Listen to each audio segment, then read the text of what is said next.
बिस्मिल्लाहिर्रहमानिर्रहीम। अस्सलामुअलैकुम। कैसे हैं आप तमाम स्टूडेंट्स? उम्मीद करता हूँ आप सब लोग पहले की तरह खैरियत से होंगे। Second year physics chapter number 11 जिसका नाम हीट है, उसका आज हम लोग लेक्चर नंबर 10 डिस्कस करने जा रहे हैं। इससे पहले लेक्चर नंबर 9 में हम लोगों ने क्या पढ़ा था? हम लोगों ने पढ़ा था फर्स्ट लॉ ऑफ थर्मोडायनेमिक्स को, और फिर देन उसके बाद हम लोगों ने उसी की एप्लीकेशंस को डिस्कस किया था, फर्स्ट लॉ ऑफ थर्मोडायनेमिक्स की। आज हमारा है lecture number 10 second year physics chapter number 11 heat का। और लेक्चर नंबर 10 में हम लोग पढ़ेंगे क्या क्या? हम लोग पढ़ेंगे कि हीट कैपेसिटी क्या होता है, उसके बाद स्पेसिफिक हीट कैपेसिटी क्या होता है, और फिर देन उसके बाद मोलर स्पेसिफिक हीट क्या होता है, और फिर उसके बाद दो डेफिनेशंस को हम लोग और पढ़ेंगे और उनकी डेरिवेशन को भी करेंगे। अब कुछ स्टूडेंट्स पूछ रहे होंगे कि क्या इन डेफिनेशंस को, ये छोटी डेरिवेशंस को पढ़ना ज़रूरी है? तो जी हाँ, बिल्कुल ज़रूरी है। उसकी वजह यह है कि इसके बाद जो मैं लेक्चर कराऊंगा, लेक्चर नंबर 11, वो करवाऊंगा मैं डेरिवेशन, बहुत ज़्यादा इंपॉर्टेंट। और वो क्या होगी? C P minus C V is equals to R. अब ये सी पी क्या है, सी वी क्या है, ये तमाम बातें जो हैं वो इन डेफिनेशंस के अंदर छुपी हुई हैं। तो आप लोगों को इन डेफिनेशंस को पढ़ना बहुत ज़्यादा ज़रूरी है। तो सबसे पहले हम लोग स्टार्ट करते हैं हीट कैपेसिटी की डेफिनेशंस के साथ कि हीट कैपेसिटी होती क्या है। हीट कैपेसिटी डेफिनेशन की हेडिंग मार्क करेंगे आप लोग। The amount of heat required to raise the temperature of the substance through 1 Kelvin is called heat capacity। क्या मतलब है इसका? डेफिनेशन हमसे ये कह रही है कि किसी भी सब्सटेंस का आप लोगों को टेम्परेचर बढ़ाना है, किसी भी सब्सटेंस का आप लोगों को टेम्परेचर बढ़ाना है। कहाँ तक बढ़ाना है? 1 केल्विन तक। तो टेम्परेचर बढ़ाने के लिए उस वक्त जो आप लोगों को हीट चाहिए होगी, उसको हम लोग कहते हैं हीट कैपेसिटी। ठीक है, किसी भी सब्सटेंस का या किसी भी ऑब्जेक्ट का आपको क्या बढ़ाना है? टेम्परेचर बढ़ाना है। कितना बढ़ाना है? कहाँ तक बढ़ाना है? 1 केल्विन तक बढ़ाना है। तो उस वक्त जो हीट चाहिए होगी आप लोगों को, उसको हम लोग कहते हैं हीट कैपेसिटी। ठीक है, ये हम लोगों ने इसकी डेफिनेशन पढ़ ली। अब इसका फॉर्मूला क्या है? C इज इक्वल टू, सी क्या है? सी हमारे पास क्या है? हीट कैपेसिटी है, याद रखना है आप लोगों ने। फॉर्मूला क्या है इसका? C is equal to amount of heat divided by temperature. और आप लोगों को पता है कि हीट को किससे रिप्रेजेंट करते हैं? इससे प्रीवियस लेक्चर्स में बता चुका हूँ। हीट को रिप्रेजेंट करते हैं Q से, डेल्टा Q से, और टेम्परेचर को किससे रिप्रेजेंट करते हैं? T से रिप्रेजेंट करते हैं। तो ये देखें, इस फॉर्मूले को हम लोगों ने सिंबॉलिकली कैसे लिखा? C is equal to delta Q upon delta T, यानी कि amount of heat divided by temperature. और यहाँ पर ये भी बता रहे हैं कि where C is equal to heat capacity. और ये मैंने आपको बात अभी ऊपर बताई कि C क्या है? हीट कैपेसिटी है। ठीक है, अच्छा, अब इसका यूनिट कैसे बनेगा? ये सी का यूनिट कैसे बनेगा? तो यूनिट हम लोग हमेशा किससे बनाते हैं? फॉर्मूले से बनाते हैं। ये क्यू क्या है? ये क्यू है हीट। और आप लोगों को पता है कि हीट का यूनिट क्या होता है? जूल होता है। ठीक है, और डिवाइड में क्या लिखा है? टेम्परेचर। और टेम्परेचर का यूनिट आप लोगों को पता है क्या होता है? टेम्परेचर का यूनिट होता है केल्विन। तो इसका यूनिट क्या बन गया? सी का, यानी कि स्पेसिफिक हीट का, जूल पर केल्विन। ये देखें, जूल पर केल्विन। उम्मीद करता हूँ ये वाली डेफिनेशन आप लोगों को बआसानी क्लियर हो गई होगी। हीट कैपेसिटी की जो डेफिनेशन है वो इनकम्प्लीट है। कैसे इनकम्प्लीट है? क्योंकि हमें डेफिनेशन क्या कह रही है कि अगर आपको किसी भी सब्सटेंस का टेम्परेचर बढ़ाना है 1 केल्विन तक, तो उस वक्त जो आप लोगों को हीट चाहिए होगी टेम्परेचर बढ़ाने के लिए, उसको हम लोग कहते हैं हीट कैपेसिटी। ठीक है, तो इसकी डेफिनेशन इनकम्प्लीट क्यों है ये मैं आपको बताता हूँ। क्योंकि यहाँ पर हम लोगों को जो सब्सटेंस है उसका मास नहीं गिवन। जाहिर सी बात है, अगर सब्सटेंस क्या होगा?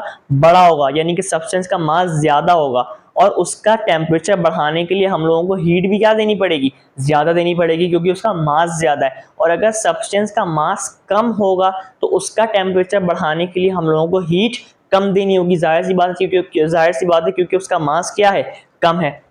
तो ये इस डेफिनेशन में थोड़ी सी बात क्या है? इनकम्प्लीट है, क्योंकि हमें जो सब्सटेंस है उसका क्या नहीं दिया हुआ? मास नहीं दिया हुआ। और ये भी बात मैंने आपको बता दी कि अगर किसी भी सब्सटेंस का मास ज़्यादा होगा तो हम लोगों को टेम्परेचर बढ़ाने के लिए हीट भी ज़्यादा देनी पड़ेगी ड्यू टू ग्रेटर मास। ठीक है, और अगर किसी भी सब्सटेंस का मास कम होगा तो उसका टेम्परेचर बढ़ाने के लिए हम लोगों को हीट जो है वो कम देनी पड़ेगी ड्यू टू स्मॉलर मास। तो इसकी डेफिनेशन को कंप्लीट कौन सी वाली डेफिनेशन करती है? स्पेसिफिक हीट कैपेसिटी वाली करती है। यहाँ पर स्पेसिफिक का टर्म है, यानी कि यहाँ पर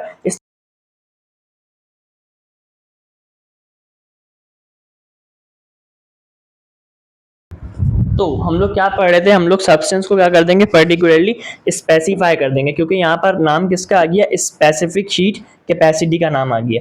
तो अब इसके अंदर क्या होगा, इसके अंदर हमें सब्सटेंस का क्या दे दिया जाएगा, मास दे दिया जाएगा। यहाँ पर आप लोग नोट कर सकते हैं, ये देखें, द अमाउंट ऑफ हीट, वही डेफिनेशन चल रही है, सेम की सेम वही डेफिनेशन होगी, बस सब्सटेंस का अमाउंट दे दिया जाएगा वहां पे कितना, 1 किलोग्राम, यानी कि उसका मास हमें स्पेसिफाई कर देंगे, स्पेसिफिकली बता देंगे। The amount of heat required to raise the temperature of 1 kilogram of substance through 1 kelvin is called specific heat capacity. देखिए यहाँ पर पूरी की पूरी डेफिनेशन वही सेम है, बस सब्सटेंस का अमाउंट दे दिया हमें, कितना दे दिया, 1 किलोग्राम। ये वाली डेफिनेशन हमें क्या कह रही है कि किसी भी 1 किलोग्राम सब्सटेंस का, किसी भी 1 किलोग्राम सब्सटेंस का अगर आपको टेम्परेचर बढ़ाना है 1 केल्विन तक, तो उस वक्त जो हीट आप लोगों को चाहिए होगी उसका टेम्परेचर बढ़ाने के लिए, उसको हम लोग कह देंगे स्पेसिफिक हीट कैपेसिटी। ठीक है, बहुत ज्यादा इजी डेफिनेशन है। क्या डेफिनेशन है, किसी भी 1 किलोग्राम सब्सटेंस का अगर आपको टेम्परेचर बढ़ाना है, कितना बढ़ाना है, 1 केल्विन तक बढ़ाना है, तो उस वक्त जो आप लोगों को हीट देंगे उसको, वो वाली हीट कहलाएगी स्पेसिफिक हीट कैपेसिटी। अब इसकी डेरिवेशन हम लोग करेंगे, यानी कि इसका फॉर्मूला हम लोग बनाएंगे। नंबर 1, गौर से सुनना है आप लोगों ने, बहुत ज्यादा इजी लिखा हुआ है, amount of heat is directly proportional to the mass of substance. अब इस बात को सबसे पहले मैं मैथमेटिकली लिखता हूं, फिर मैं आप लोगों को उसको एक्सप्लेन करता हूं कि इस बात का मतलब क्या है। अमाउंट ऑफ हीट, देखें हीट को किससे रिप्रेजेंट करते हैं, डेल्टा क्यू से रिप्रेजेंट करते हैं। अभी हमें पता चला हीट को किससे रिप्रेजेंट करते हैं, डेल्टा क्यू से। Amount of heat is directly proportional to the mass of substance, और मास को किससे रिप्रेजेंट करते हैं, एम से। तो ये देखें, इसका मैथमेटिकली, इन दोनों लाइंस का मैथमेटिकली कैसे बनेगा, मैथमेटिकली अमाउंट ऑफ हीट को किससे रिप्रेजेंट करते हैं, डेल्टा क्यू से, directly proportional to, directly proportional का साइन आ गया, to the mass of substance, और मास को किससे रिप्रेजेंट करते हैं, एम से। इसको मैं कह दूंगा कि यह है इक्वेशन नंबर 1। अब ये आप लोगों ने गौर से सुनना है कि इसका मतलब क्या है। जितना बड़ा मास होगा, ये बात अभी मैंने आपको थोड़ी देर पहले बताई, जितना बड़ा सब्सटेंस का मास होगा, यानी कि सब्सटेंस का मास जितना बड़ा होगा, तो हम लोगों को उसको हीट भी क्या देनी पड़ेगी, ज्यादा देनी पड़ेगी। और अगर सब्सटेंस का मास कम होगा तो हम लोगों को उसको हीट भी कम देनी पड़ेगी। अगर सब्सटेंस का मास ज्यादा, तो हम लोगों को उसको टेम्परेचर बढ़ाने के लिए हीट भी ज्यादा देनी पड़ेगी। इसलिए डायरेक्टली प्रोपोर्शनल है कि अगर सब्सटेंस का मास ज्यादा होगा तो हम लोगों को हीट भी क्या करनी पड़ेगी, ज्यादा प्रोवाइड करनी पड़ेगी टेम्परेचर बढ़ाने के लिए। और अगर सब्सटेंस का मास कम होगा तो हम लोगों को टेम्परेचर बढ़ाने के लिए हीट भी कम देनी पड़ेगी। तो ये क्या है, डायरेक्टली प्रोपोर्शनल। ये बात अभी मैंने आपको थोड़ी देर पहले बताई, ऑब्वियस बात है, ठीक है, कॉमन सेंस। इसको मैंने इक्वेशन 1 कह दिया। अब नंबर 2 पे क्या लिखा है, amount of heat is directly proportional. Amount of heat को किससे रिप्रेजेंट करते हैं, डेल्टा क्यू से करते हैं, अभी पहले बताया थोड़ी देर पहले। Amount of heat is directly proportional to the difference of temperature, और टेम्परेचर को किससे रिप्रेजेंट करते हैं, टी से रिप्रेजेंट करते हैं। तो इसका मैथमेटिकली कैसे बना, amount of heat delta Q, directly proportional का sign, to the difference of temperature, temperature को किससे रिप्रेजेंट करते हैं, डेल्टा टी से रिप्रेजेंट करते हैं। अब इसका मतलब क्या है कि जितना ज्यादा हम लोगों को टेम्परेचर बढ़ाना होगा, और से सुनिएगा, जितना ज्यादा हम लोगों को किसी भी सब्सटेंस का जितना ज्यादा हम लोगों को टेम्परेचर बढ़ाना होगा, तो जाहिर सी बात है हीट भी हमें क्या करनी पड़ेगी, उतनी ही ज्यादा देनी पड़ेगी। किसी भी सब्सटेंस का आपको अगर जितना ज्यादा टेम्परेचर बढ़ाना है तो आप लोगों को हीट भी ऑब्वियसली बात है ज्यादा देनी पड़ेगी। और अगर किसी भी सब्सटेंस का आप लोगों को टेम्परेचर कम बढ़ाना है तो हीट भी आप लोगों को क्या करनी पड़ेगी, कम देनी पड़ेगी। फॉर एग्जाम्पल मैं आप लोगों को इसका मतलब समझाता हूँ। मेरे पास एक गिलास पानी है और एक बाल्टी पानी है, ठीक है, बाल्टी में पानी ज्यादा आएगा आपको पता है, गिलास में पानी कम आएगा। एक गिलास पानी का मुझे क्या बढ़ाना है, टेम्परेचर बढ़ाना है, तो जाहिर सी बात है उसको मैं हीट क्या करूंगा, कम करूंगा, क्योंकि उसका एक गिलास पानी का वॉल्यूम कम होगा, मास कम होगा, तो उसको मैं हीट भी कम दूंगा क्योंकि मुझे टेम्परेचर उसका कम बढ़ाना है। और एक बाल्टी पानी है, मुझे उसका टेम्परेचर क्या करना है, ज्यादा बढ़ाना है, तो उसको मैं हीट भी क्या करूंगा, ज्यादा करूंगा, क्योंकि उसका अमाउंट भी ज्यादा है। इसको आप लोग ये वाली चीज से भी कंपेयर कर सकते हैं। देखिए यहाँ पे क्या था कि जितना ज्यादा मास होगा उतना ज्यादा आप लोग क्या करेंगे, हीट प्रोवाइड करेंगे। अब इस मिसाल को मैं इस पे ले आता हूँ कि आपके पास एक गिलास पानी है ठीक है, उसका मास क्या है, कम है, क्योंकि एक गिलास पानी है तो उसका मास क्या हो गया, कम हो गया।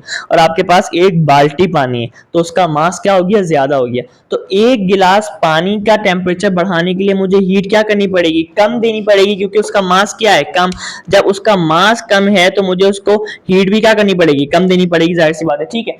लेकिन एक बाल्टी पानी है, उसका मास क्या है, ज्यादा, उसका मास क्या है, ज्यादा। तो उसको मुझे टेम्परेचर बढ़ाने के लिए हीट भी क्या देनी पड़ेगी, ज्यादा देनी पड़ेगी। देखें तो ये रिलेशन क्या आ रहा है, डायरेक्ट आ रहा है, यानी कि अगर मास कम तो हीट भी कम देनी पड़ेगी, अगर मास ज्यादा तो हीट भी आप लोगों को ज्यादा देनी पड़ेगी। और यही बात मैंने यहाँ बताई कि अगर किसी भी सब्सटेंस का आप लोगों को टेम्परेचर ज्यादा बढ़ाना है, यानी कि बाल्टी का टेम्परेचर मुझे ज्यादा बढ़ाना था, तो मैं हीट भी क्या प्रोवाइड करूंगा, जाहिर सी बात है, ज्यादा प्रोवाइड करूंगा। और गिलास का टेम्परेचर मुझे कम बढ़ाना है तो हीट भी मैं क्या प्रोवाइड करूंगा, उसको कम प्रोवाइड करूंगा, ठीक है। जितना ज्यादा टेम्परेचर बढ़ाना होगा तो जाहिर सी बात है उतनी ही ज्यादा हीट प्रोवाइड करेंगे, और जितना कम टेम्परेचर बढ़ाना होगा तो उतनी कम हीट प्रोवाइड करेंगे, ठीक है। यही बात मैंने यहाँ पर लिखी है। इसको इक्वेशन 1 का नाम दिया, इसको इक्वेशन 2 का नाम दिया। अब अगली लाइन क्या लिखी हुई है, combining equation 1 and equation 2। Equation number 1 को और इक्वेशन नंबर 2 को आप लोग क्या करते हैं जनाब, कंबाइन करते हैं। कंबाइन कैसे करते हैं, देखिएगा, इक्वेशन नंबर 1 की लेफ्ट हैंड साइड देखें, ये लेफ्ट हैंड साइड है ना, और इक्वेशन नंबर 2 की लेफ्ट हैंड साइड देखें, तो दोनों में साइड में क्या है, डेल्टा क्यू है, तो डेल्टा क्यू एक दफा लिख दिया डेल्टा क्यू एक दफा।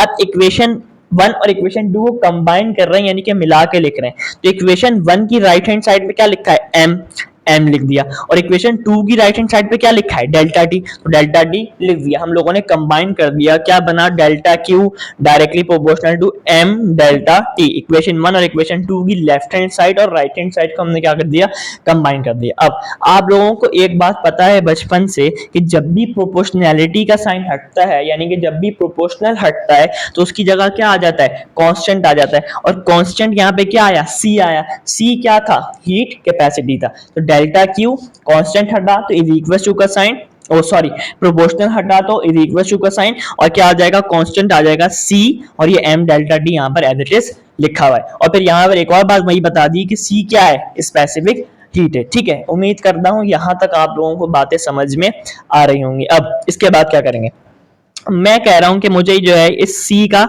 यूनिट बनाना है, कि इस सी का यूनिट क्या है। तो यूनिट बनाने के लिए क्या करेंगे, इस सी को अलग करेंगे। अलग कैसे करेंगे, एम डेल्टा टी यहाँ पर मल्टीप्लाई हो रहा है, इज इक्वल टू के उधर जाके क्या हो जाएगा, डिवाइड हो जाएगा। तो ये देखें, C is equal to delta Q upon M delta T, वहां पर जाकर डिवाइड हो गया, एम डेल्टा टी हो गया। अब इसका यूनिट कैसे बनेगा, क्यू क्या है, हीट है, हीट का यूनिट क्या होता है, जूल, अपॉन एम क्या है, मास है, मास का यूनिट क्या होता है, किलोग्राम, ठीक है। और मल्टीप्लाई में ना तो डॉट, और टेम्परेचर, टेम्परेचर का यूनिट क्या होता है, केल्विन होता है। तो इसका यूनिट क्या बन गया, सी का जूल पर केजी केल्विन, ठीक है।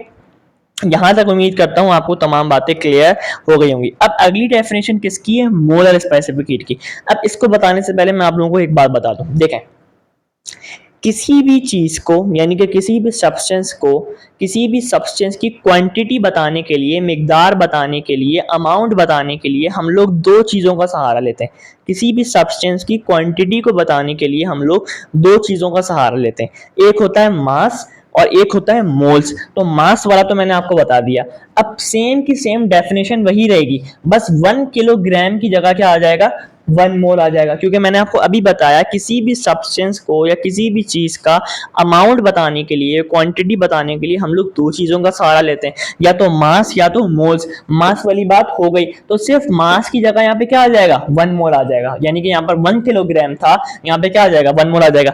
अब डेफिनेशन पढ़ के आप लोग देखें, the amount of heat required to raise the temperature of 1 mole of a substance through 1 mole of a substance through 1 Kelvin is called molar specific heat। Same की सेम डेफिनेशन वही है, बस 1 किलोग्राम की जगह क्या आ गया, 1 मोल आ गया, और उसकी वजह मैंने आपको बता दी, ठीक है। अब इसका मतलब क्या है कि अगर किसी भी 1 मोल सब्सटेंस का आप लोगों को टेम्परेचर बढ़ाना है 1 केल्विन तक, तो उस वक्त जो हीट चाहिए होगी उसको हम लोग कहेंगे मोलर स्पेसिफिक हीट। अब इसकी डेरिवेशन कर लेते हैं, formula. The formula of specific heat is, अभी हम लोगों ने पहली डेफिनेशन में स्पेसिफिक हीट का फॉर्मूला पढ़ा, क्या फॉर्मूला, सॉरी ये रहा स्पेसिफिक हीट का। दूसरी डेफिनेशन में अभी हम लोगों ने स्पेसिफिक हीट का डिराइव करके क्या फॉर्मूला निकाला, ये निकाला था ना, डिराइव करके हम लोगों ने ये फॉर्मूला निकाला था। क्या फॉर्मूला था? Delta Q is equal to C M delta T. तो ये देखें यहाँ पर क्या लिखा है, delta Q is equal to C M delta T, क्योंकि एक लाइन ऊपर क्या लिखी मैंने, the formula of specific heat is, specific heat का फॉर्मूला क्या था, हमें पता है क्या था, delta Q is equal to C M delta T, delta Q is equal to C M delta T. अब इस मास की जगह पे मुझे कुछ पुट करना है, इस मास की जगह पे मुझे कुछ पुट करना है, तो मैं क्या पुट करूंगा, अब आप लोग देखिए यहाँ पे जिक्र किसका है, मोलर का, यानी कि मोल्स का जिक्र है। तो आप लोगों को एक बात पता है, मोल्स को किससे रिप्रेजेंट करते हैं, एन से रिप्रेजेंट करते हैं, ठीक है। आप लोगों को एक बात पता है कि मोल्स का फॉर्मूला क्या होता है, मोल्स किसके बराबर होता है, मोल्स बराबर होता है मास अपॉन मॉलिक्यूलर मास के। ये आप लोगों ने बहुत कॉमनली फॉर्मूला पढ़ के आ चुके हैं 9 में 10 में फर्स्ट ईयर में, ठीक है।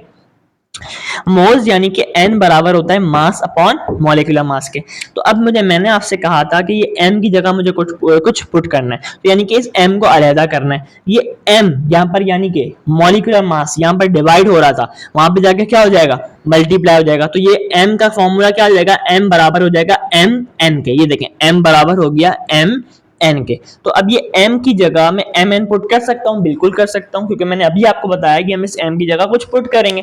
तो ये देखें delta q is equal to c as it is, m की जगह मैंने क्या पुट किया, m n, m की जगह m n पुट कर दिया और डेल्टा t रहा एज इट इज। अब एक और बात सुनिएगा आप लोग, ये C क्या है, C है स्पेसिफिक हीट। अभी हम पढ़ के आए बार बार कि C क्या है, स्पेसिफिक हीट।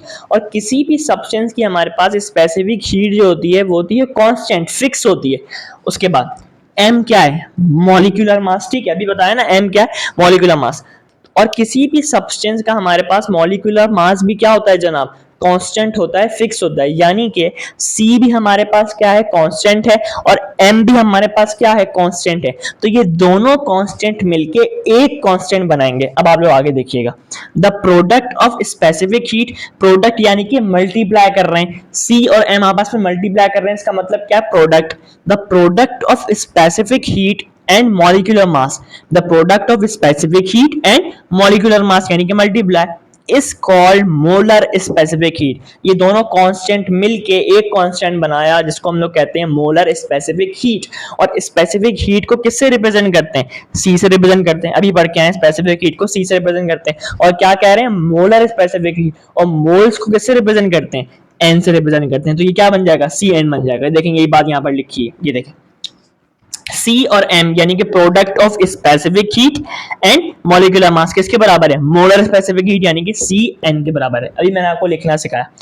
तो अब ये CM की जगह में CN पुट कर सकता हूँ, बिल्कुल पुट कर सकते हैं सर। तो कर देते हैं, delta Q is equal to CM की जगह CN पुट किया और N डेल्टा T साथ में कंटिन्यूशन में। अब मुझे इस CN का यूनिट बनाना है, तो यूनिट बनाने के लिए क्या करना है, मुझे इसको अलहदा करना है। अलहदा करने के लिए क्या करूंगा, एन डेल्टा टी यहां पर मल्टीप्लाई कर रहा है, इज इक्वल टू के उधर जाके क्या करेगा, डिवाइड करेगा। तो C N is equal to delta Q upon N delta T. ये देखें delta Q upon N delta T. अब इसका यूनिट बना लेते हैं।